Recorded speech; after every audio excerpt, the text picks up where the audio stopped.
სირია, ესე იგი, ვიხოთ იმისა, რომ იქ ყველაფერი კარგი მოხდა, რაც კი შეიძლება მოხდარო, ძალიან პრობლემურია, იმიტომ რომ იქ უკვე აშკარად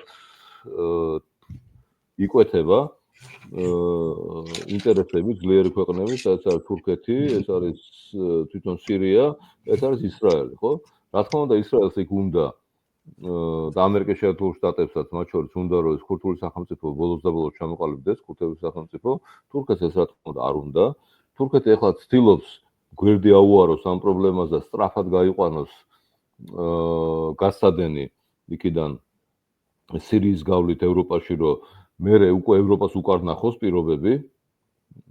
ანუ ესეთი ის არის რა, ესეთი ეკვილიბრუმის მდგომარეობა, ანუ ერთი მხრივ ისრაელი და ქურთები ცდილობენ რომ და ასევე ამერიკის შეერთებული შტატები ცდილობენ რომ ქურთული სახელმწიფოს საკითხი გაიტანონ. სირიას ეს რა თქმა უნდა არ უნდა, იმიტომ რომ რაც არ უნდა იყოს, ხო, რაც არ უნდა იყოს, მაინც ტერიტორიის დათმობა უწევთ.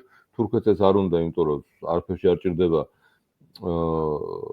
პოტენციურად მასავე ძლიერი. აქტიურად ეცილება სერიოზულად პოტენციურად მასავე ძლიერი სახელმწიფო იმაში, შუა აღმოსავლეთში და ისრაელი, რომელიც უკვე აღარ ენდობა თურქეთს, არანაირად აღარ ენდობა და ამიტომაც მთელი მისი ფსონები უკვე გაკეთებულია პროდემოკრატიულ და პროლიბერალურ ხელისუფლებებზე, რომელიც შეიძლება გაჩნდეს, ხო? აი, ისეთია რა, რთული მდგომარეობა ამ მხრივ. და თურქეთი ძალიან ცდილობს დაარწმუნოს მთელ მსოფლიოს, რომ ეს გასცადენი არის მთავარი უსაფრთხოების ამბავი და ეს უნდა გავიდეს გასცადენი სირიის გავლით თურქეთში და შემდეგ ევროპაში. აი ესეთი ვითარება იქ არის. და ხო, არ ვიცი. ეს ტრამპის ის აი კონკრეტული მუქარა რომ წამოვიდა ისრაელის ძევლებზე. ნუ ეხლა ცხადია მარტო ძევლებია. ნუ ცხადია მარტო ძევლებია. რამდენად კრედიტი და რეალური გონია, იმიტომ რომ ტრამპა ფაქტურად არ დაიტოვა გამოსავალი, თუ კი არ შესრულა. არ დაიტოვა გამოსავალი, ეს ნიშნავს deploys. ეს ნიშნავს უკვე სათარი ესე იგი რა.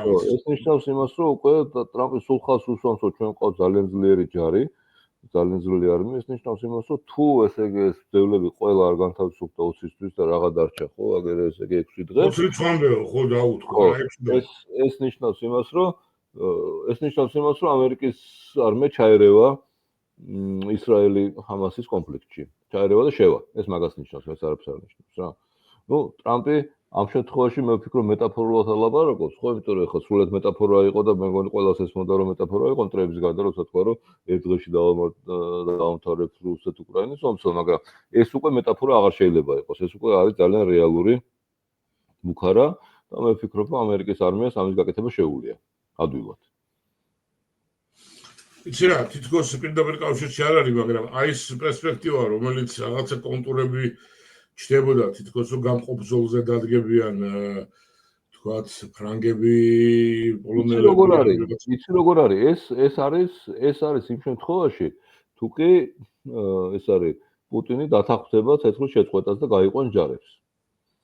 პუტინი ამას არ თანხმდება, როგორც ჩანს და როგორც ჩანს ამ შემთხვევაში იქნება ესე იგი პლან B, რომელსაც ტრამპი არ ამბობდა არჩევნებამდე არანაირად, მაგრამ პლან B არის ის, რომ შეერაღებს უკრაინა კბილებამდე და ყველაფერი მიცეს, ესე იგი რაც კი შესაძლებელია, რომ მიცეს იმისათვის, რომ ესე იგი რუსეთი თუ არ თანხმდება, რომ რუსები ესე იგი თვითონ გაიქცენ იმ ადგილებიდან, სადაც ისინი არიან ახლა დისლოცირებულები. ნახოთ რა იქნება, ხო?